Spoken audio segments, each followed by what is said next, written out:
This is where 99.9% of freelancers and small businesses fall down, is they do this thing where they have a great conversation. In fact, how many of you have ever done this? I know I've totally been guilty of this, right? You go and you meet a prospect and they tell you all about their business. It sounds really, really cool. It sounds really, really exciting. They've got some problems that you can help them solve, and you get excited about the prospect of helping them solve those problems. You go away, they're like, yeah, we definitely want to work with you. This would be great, blah, blah, blah, blah, blah. You spend ages putting a proposal together, and then you send it across and crickets. Who's ever had that experience? The reason that's happening is because we're skipping a step. We are skipping the step of giving them the experience of working with us before they actually part with their time, money, and energy. And so that's what we're going to be talking about today. We're going to be creating something that I call the irresistible offer, which is the way to turn conversations into clients. And it's the thing that most people miss, because they do what I often refer to as proposing on the first date. They go and have a great conversation with that prospect, they get all excited, and then they send the proposal.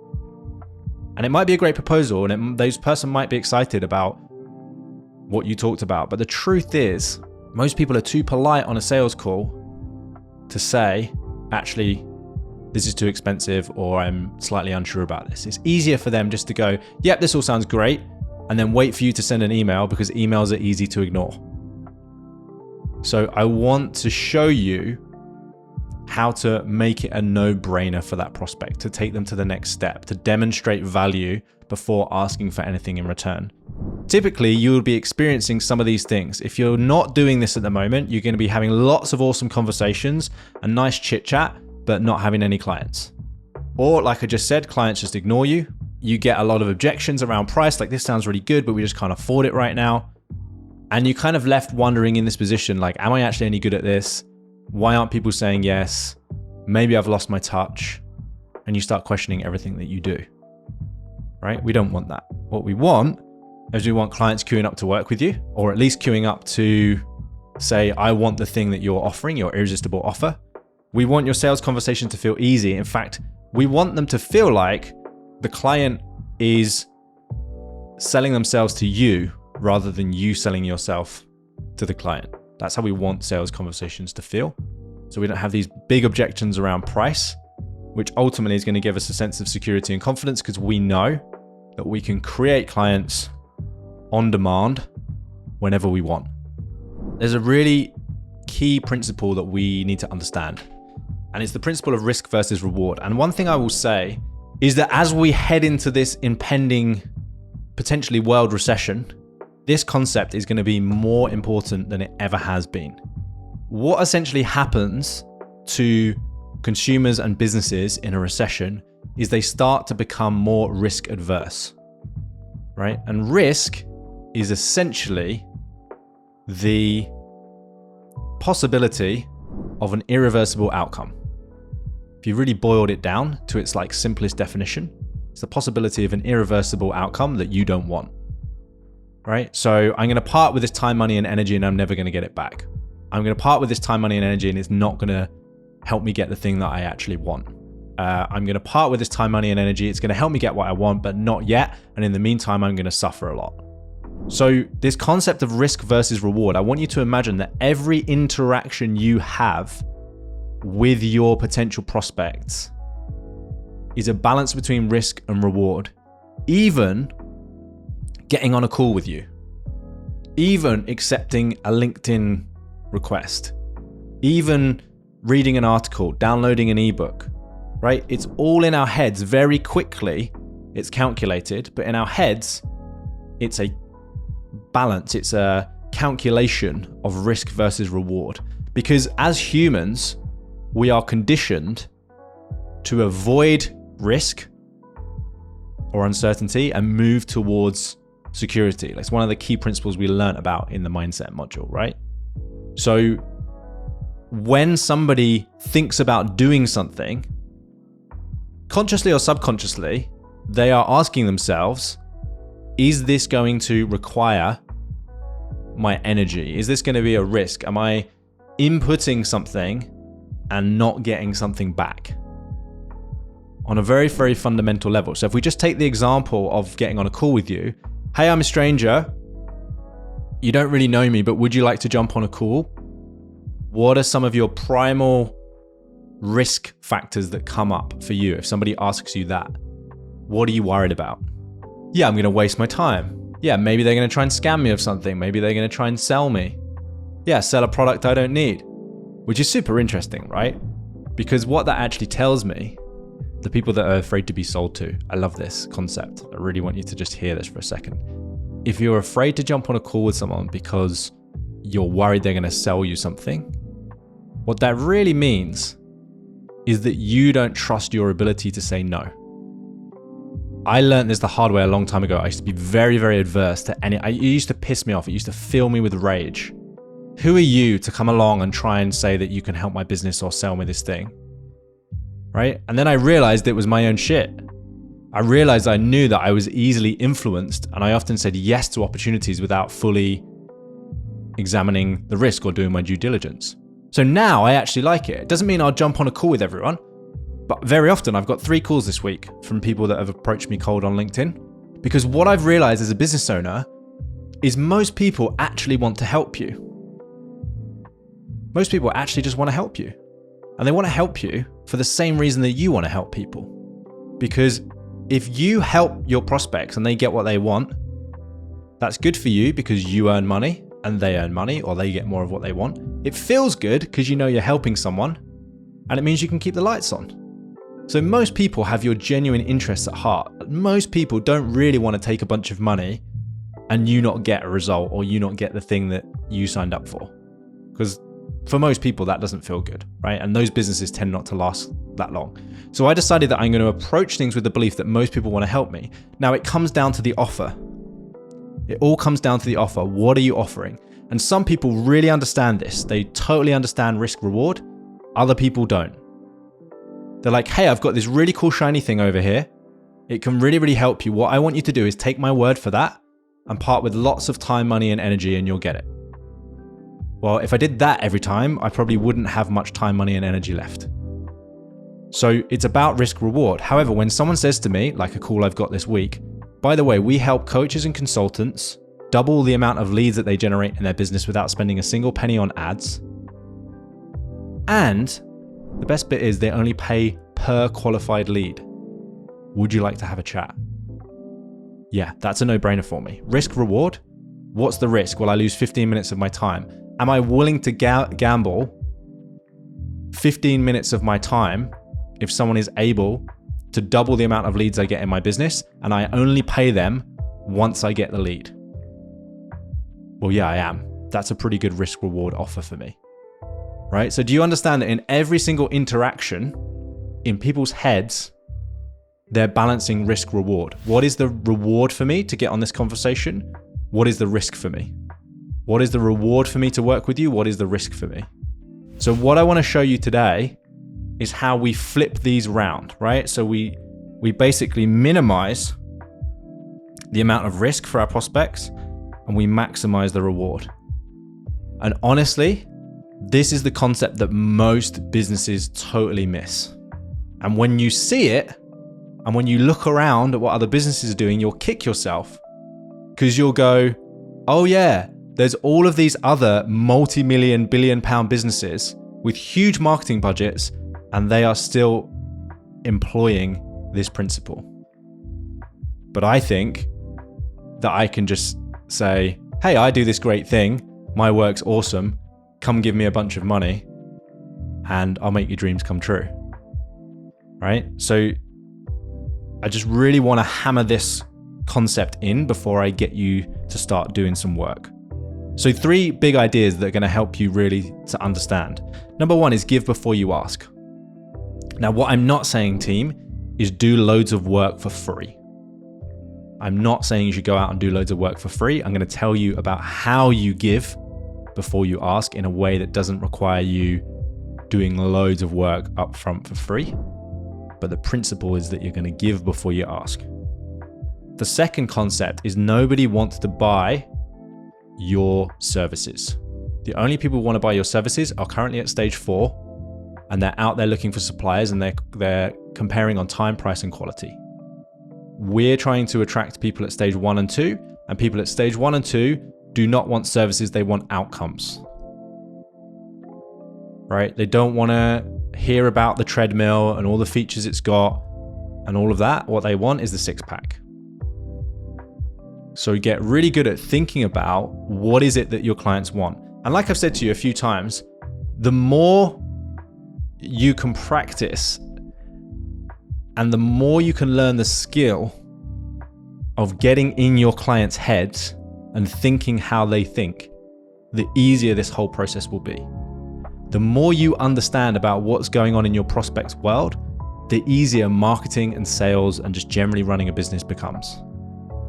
The problem we have as creatives is that there's that disconnect between those two things, right? We have this thing that we love doing over here: graphic design, illustration, videography, photography. And there's a bunch of people over here with some money who often need these things. And we think we just need to go out and find them. And there's a match made in heaven. Hey, this person's going to pay me for this thing that I've got, right? But all that leads to is all of the problems that we've already spoken about before. Being treated as a worker, constantly being compared to on price, finding it difficult to find those people. What we want to do is think about who is the person that we want to hang out with, that we want to help, what is the problem that they've got, and then we want to create something that speaks directly to that problem or solution, right? So we're talking about outcomes, we're talking about problems and challenges, we're not talking about services. Final concept is, it says close the gap. It's supposed to say stretch the gap. So look at that. No one would ever know, right? So stretch the gap is about helping people to see the bridge between where they are now and where they want to be.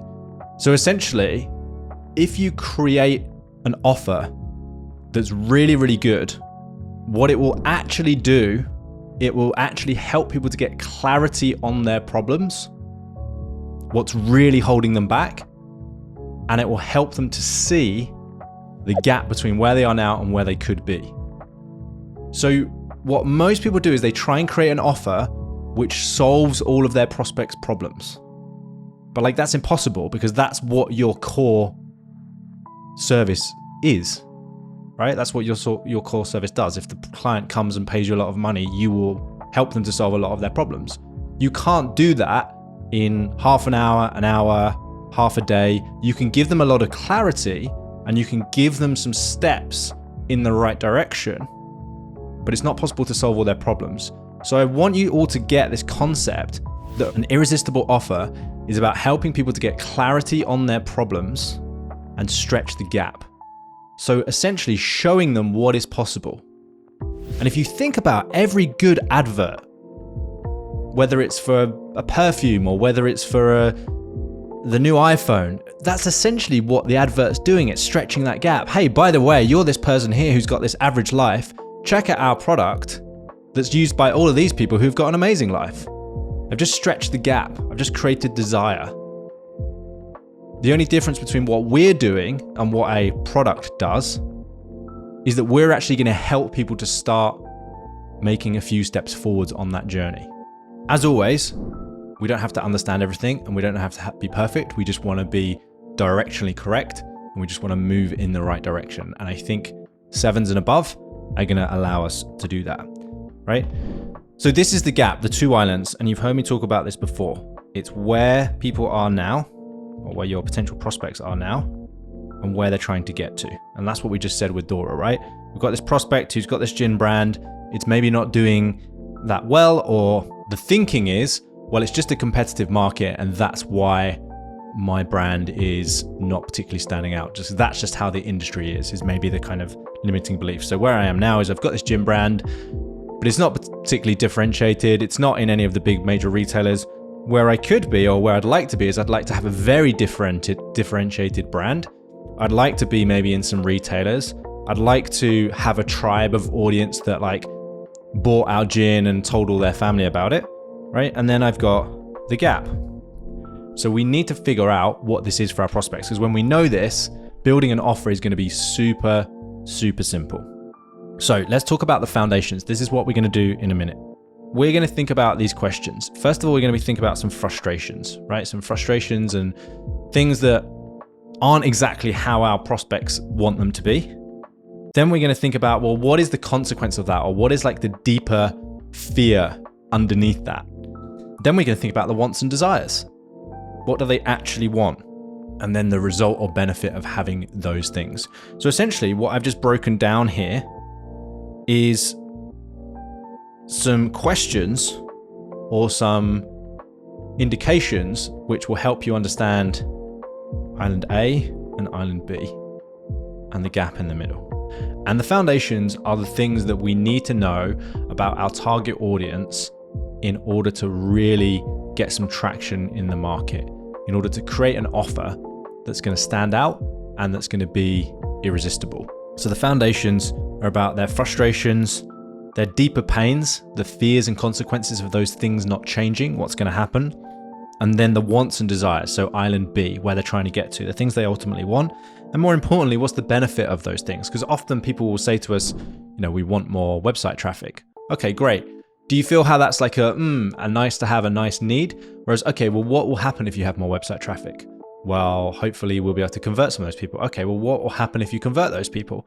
And ultimately, the kind of ultimate result, what they want is a stable, like stability, a stable stream of their ideal clients knocking at their door or saying, hey, we want to work with you. That's the ultimate result. That's the benefit.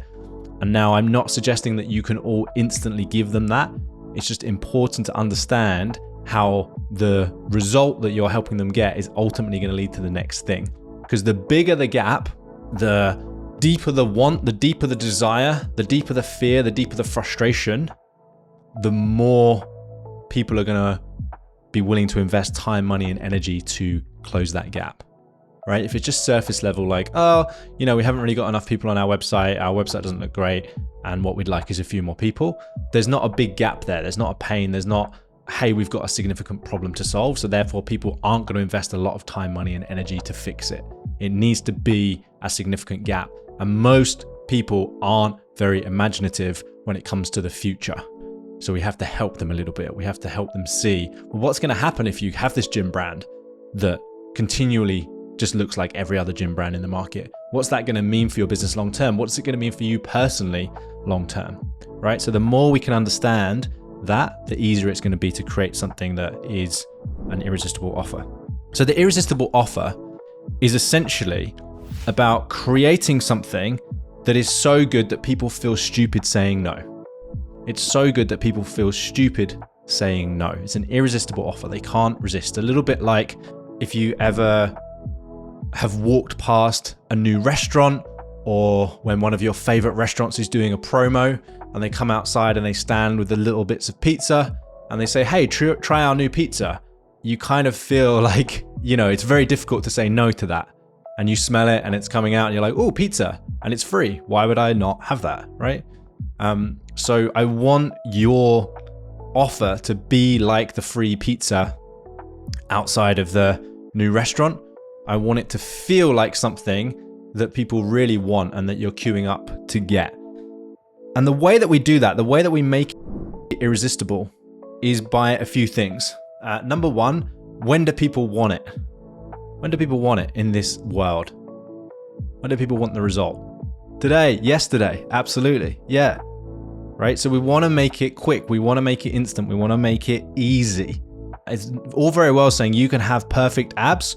All you have to do is 100 sit-ups every single day for the next 365 days, stop eating all your favorite foods, and not leave the house. Great, well, that's not easy, is it? That doesn't appeal to people, right? So it needs to be easy. That's why those infomercials work so well. Hey, look, this thing is easy. You just put it on the ground and you can do it whilst you're brushing your teeth. And before you know it, you've got the world's best body, right? It needs to be low risk. So if you think about all of the best offers, the best brands, they reduce the risk. And I'm going to tell you a little bit more about how to do that in a minute. There needs to be a clear reward. Some kind of, what am I going to get from this? Some kind of social benefit as well usually really helps, and it has to be enjoyable and fun. So look, it doesn't have to have all of these things, but the more of these things it has, the more irresistible it's going to be. Going back to this concept of risk versus reward, if you think about these things, what we're ultimately doing is we're reducing risk, because if it's instant and I get it now, it means that I don't have to invest a lot of time. I don't have to invest a lot of effort, right? It's reducing the risk. So how do we reduce the risk and increase the reward? Well, what we do is we make the reward really clear. We make it obvious. We show that other people want it, or that we've helped other people with it. And we make it something that's fun, that's like actually beneficial to us, right? What I want you guys to get right now is some ideas about what your irresistible offer could be, so that you can go and test some of these ideas and you can actually get some momentum moving forward. So there are 3 types of offer, the freebie, the logical next step, and the core offer, but we're not going to go through that in detail. What I want you to understand is that what we've just done is we've talked about the pain points, so the frustrations live in here, frustrations and pains, and then the deep fear or the consequence lives down here, and then the ultimate result lives here, and the benefit lives in these boxes. Should look something like this. Yep, perfect. So here's the things that are frazzling their brain that they don't want. Here's the things that they do want. And I want you to think in terms of short-term, mid-term, long-term. So your irresistible offer is usually going to be free or very low cost, depending on your, if you charge 35, 40 grand for your core service or upwards, then this can be low cost. It can be a few £100s, but the way you're going to get the most traction is to make this thing free. That's how you're going to get the fastest traction. But sometimes there are some things where we're dealing maybe with corporates, or we have some clients that have average ticket prices that are very high. And sometimes if something's free, then people don't value it. They just think, oh, it can't be any good because that person's giving it away for free, right? So sometimes it's okay to put monetary value. What we have seen people do is we have actually seen people do the irresistible offer, the short-term thing, the quick thing, and do like people pay, but it goes to charity or something like that. So people make a charity donation for it, or you pay for it. And then if you decide to go ahead and do the core offer, or you use our core service, then we'll take the price of the thing that you did off of that core service. So there are different ways around it. There's no hard and fast rule, but the more of that criteria it meets, the better.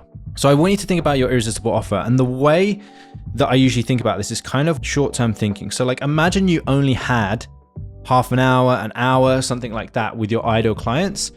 How would you help them to bridge that gap? So the short term, how would you help them to get some clarity? Remember, we want clarity on their problems. We want to stretch the gap. How are you going to help them take that first step? And usually this is something like, what's one of the first things you actually do once you start working with a client? It's like, well, we'd help them get clarity on what is it about them that's different, right? And so maybe it's an educational piece around using your story to differentiate yourself in the market. Maybe it's a workshop that you can run that actually walks them through the steps of how you would help them to figure out their story or create a story around the brand, and how you'd help them to figure out where they need to niche into a certain market.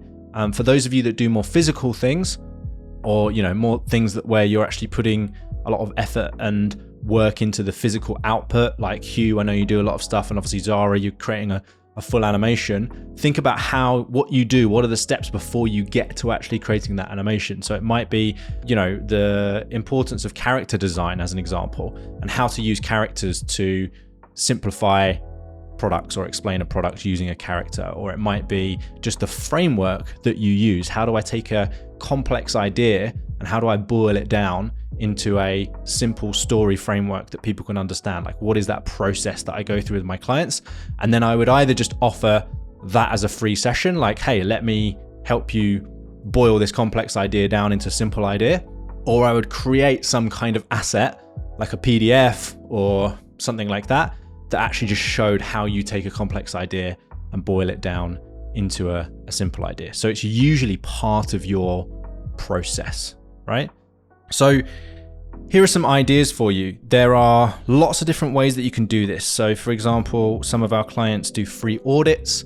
If you're in the web space, this one's particularly popular, but also this works for branding. So do a free brand audit and look at some things that we can do. It is okay just to give away strategy. What's the strategy you use? What's the framework that you use to help people take complex ideas and boil them down into simple ideas? Any of these things can work. The format doesn't matter. I want you to choose one that feels right for you. So it feels easy. Like if you're quite an introverted person, maybe you're not going to feel that comfortable running a workshop. But if you've done public speaking before and you give presentations, then maybe you've got a workshop that people can come to, that they actually help with the clarifying their brand and understanding how they differentiate themselves in the market. The thing that stops most people creating an irresistible offer is that they worry that they're going to give all of their best ideas away, and either A, other people are going to steal them, or B, their client is just going to take that idea and implement it themselves. So I want to share 2 things that are going to help most people overcome these fears. Number 1 is a little something called intellectual property. So if you, for example, taking Zara's idea, the idea I had for Zara might think it's rubbish, but I think it's quite cool. So how to take a complex idea and boil it down and simplify it so that you can explain it to someone. There's going to be a process. Like, I highly doubt that Zara just takes and explains a video and someone says, hey, here's my complex idea, and Zara just goes away and just makes an animation and hope that it works. There's going to be a process that she goes through to figure out what are the key elements of that idea. What do I need to change in this idea to explain it to people in layman's terms? So if Zara created her framework and said, hey, this is how I do this, and then gave that to her target audience, one thing she wants to do is give it a name, put it in a PDF, and make sure, just like all of our workbooks and things, we've got a little copyright thing down at the bottom saying, hey, this is Zara's IP. You can't just copy this framework and take it. And if you do, then I'm going to send some people with briefcases your way, and you'll get a letter saying you owe me some money. The second thing is our ideal clients do not have the time to do this themselves. So the clients that just go, oh, this is an awesome strategy, thank you, I'm going to go away and run with this, will never be your ideal clients. They're in the DIY camp. They just want to go do stuff themselves. You're looking for people who need the reassurance, or they need a low risk and a high reward. They need to see that somebody understands their problem enough and can solve it for them to then give the green light for them to go away and solve it. So if you show someone exactly how you solve their problem, what that's actually going to do for your ideal clients, it's going to just give them more confidence that when they invest money into you and your business, that they're actually going to get the result. What people don't like is someone saying, yeah, we can totally fix this problem, but they're not understanding in any way how they're going to do that, and just hoping that if I give you a bunch of money, you're going to go and solve it because you've done it for some other people. So actually, by giving your best ideas away for free and showing the person how you would solve it, all you're actually doing is you're increasing the probability that someone is then going to work with you, because you've demonstrated that you understand their problem well enough, and you've actually given them the strategy. You've showed them how to fix the problem.